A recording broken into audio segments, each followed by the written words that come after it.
之前有一只打着陷阱的台湾乌熊，叫做拉尼虎，甲伊挂在颔棍鉗仔野放了后，本地是掠准讲伊已经死去啊，想袂到是这颔棍鉗仔落去，伫咧鉗仔附近也看到另外一只耳仔有做记号的乌熊，才发现讲这只就是拉尼虎。林保水也呼吁民众去到山里，就爱较注意咧，保持人和熊的距离，避免发生冲突。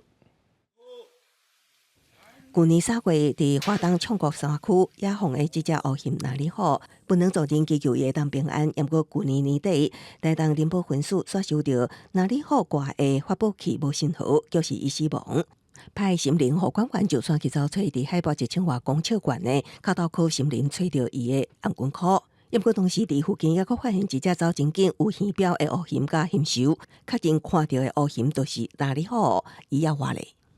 比对它回传的资料跟讯息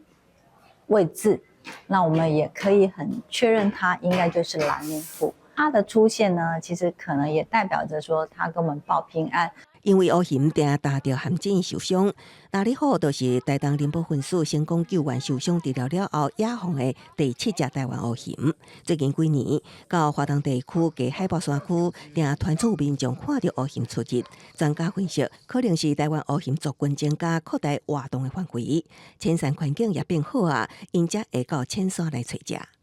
黑熊的族群的确是有在